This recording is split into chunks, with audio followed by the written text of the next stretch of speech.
All right, I got interrupted. I got interrupted again. This video is gonna take like 7 2-minute parts, which is really annoying instead of one full one. So, anyways, where was I? So, yeah, that led me to the best year of my life. And at the same time, coming back, I realized I was in a big hole, because I really became more of who I was. The more I was there, the more I wanted to be myself, and the more I found myself in worlds and found myself changed when I came back. And when I came back, nobody was willing to accept me. Nobody that ever knew me in the past, nobody that knew me at that time, nobody that was getting to know, nobody was willing to accept me. You know what I mean? I was like this foreign element. You know what I mean? And really, and it was so funny because when I came back from Latin America, everybody thought I was Latino. Even when I robbed the bank, there were two people at the bank that worked for the bank who thought that it was a Latino male.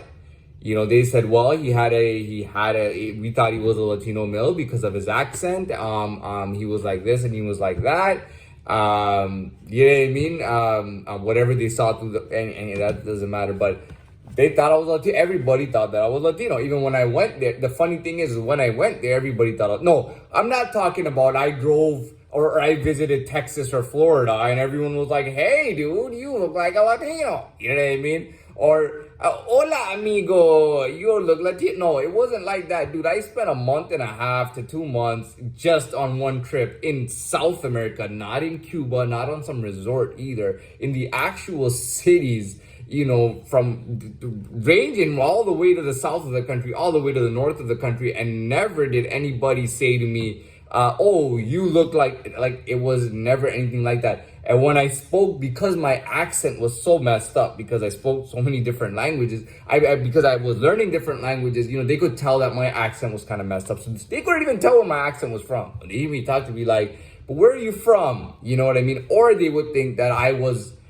they would say it. They would say, your parents must be Colombian and you must have been born or raised in America or something, right? That's what everybody thought. They said, you must have been born and raised in America. And they literally would say that. I would hear it all the time, and it was crazy because I went to the barrios, like the dangerous barrios. I went there at night times. I went to all different places. There was even a girl that I had met and I was anyways, she kind of took me around, which is really nice because she was a local. So she took me around and we hung out and all that stuff. And we went to like this infamous barrio that had these crazy graffiti and arts and all this stuff going on. And I went through all those places, man. I had no troubles, man. I'm telling you, what the funny thing is, one day I went to a restaurant or a bar. Believe you me, there was a Colombian businessman, a local businessman who got beat up and robbed for his money. Okay, I never got beat up or robbed or anything the entire time I was there. And I went like up into the mountains. I used to jog into the mountains at 4 or 5 o'clock in the morning, at the crack of dawn. At the crack of dawn, I would go running into the uphill into these mountains. You could go for hours and hours. They were these high mountains. And I went everywhere and nobody ever bothered me. Now, one of my tips was that for me, I carry just like a small amount of clothes, like dress clothes to going out. But all the casual clothes I bought there. So I was wearing local clothing as well. And that's what I was trying to do was to look like a local as to, And anyways, it was a great experience. And when I came back, everybody thought I was Latino. And my accent, because I'd only been speaking Spanish the entire time, when I got back, my English accent had the Latino accent in there, or the Colombian accent, or South American or Latin American accent, and I had that going. But I mean, it was like finding my roots. It was absolutely amazing. It was incredible. It was a great experience. And like I said, when I came back, because I had gotten into different things in different worlds, I had changed and nobody wanted to deal with me. I remember like guys who used to be like big and bad in school and they were kind of like, hey dude, you wanna meet up, man, I'm doing this, I'm doing, like talking to me and I'm talking about even guys that people don't even know about. They're like, oh yeah, oh dude, I'm dealing with this, I'm dealing with that, thinking that, that's the world I'm coming from now or whatever the case is. But really, I was really treated like a foreign element. You know, nobody supported me locally. Not in the whole GTA. Nobody supported me locally.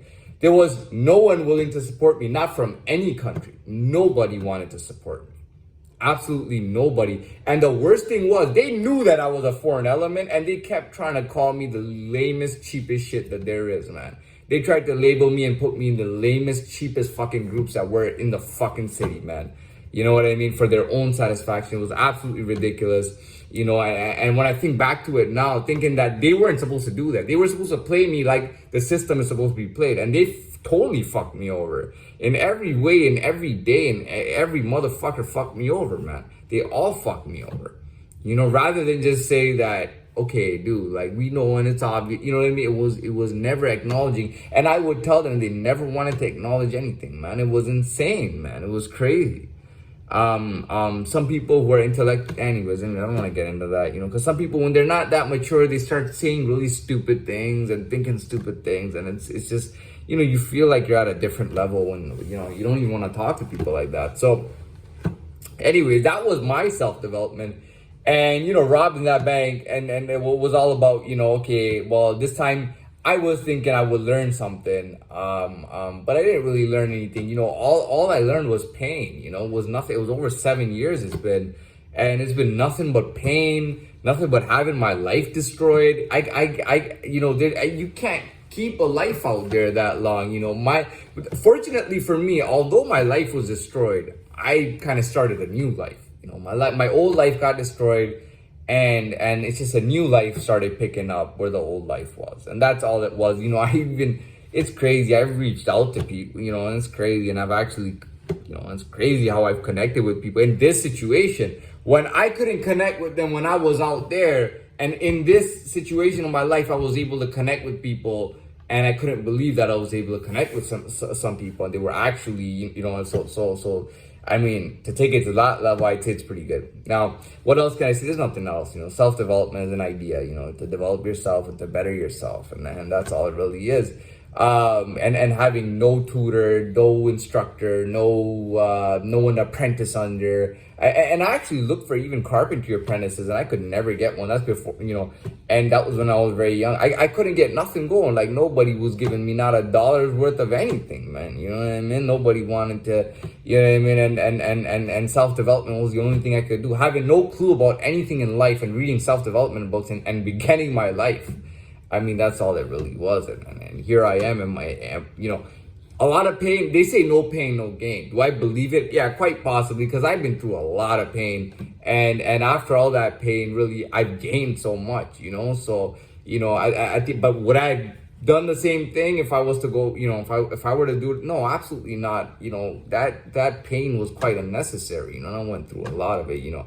Believe it or not, man, you know, there's somebody who claims to be my you know, this older man, and I told you this nut, you know, claims to be like my I don't know what the hell he thinks, told me to fuck off. I think it was like 2 or 3 weeks ago. I picked up the phone. He was telling me to go fuck myself. You go fuck yourself.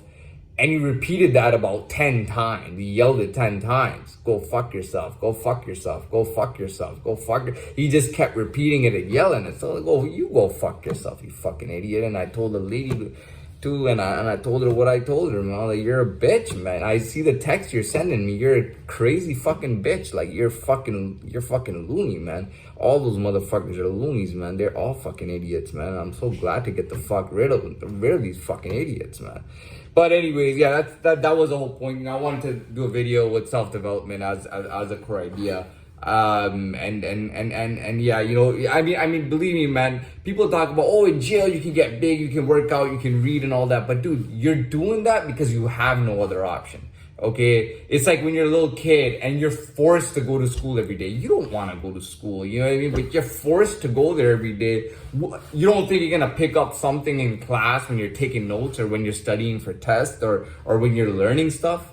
You don't think that you're gonna pick something up or learn something, you know? But when it's saying like, yeah, but you read so much or you did so many push-ups, it's like, dude, listen to me. If I had a proper gym, if I had a proper, like, you know what I mean? If I had a but that's what it is. And that's what makes me genuine, is the fact that I had nothing. You know, it's not like somebody set everything up for me, and people think that. It's not like somebody set it up for me. You know, I had to do everything myself to get to that point. Even to learn something from somebody, I had to get to that point. I had to do something to get to that point. You know what I mean? You know what I mean? And anyways, so we're gonna wrap this up here, and I don't think we need to talk more about it. It's gonna just get repetitive, so we'll end this right here.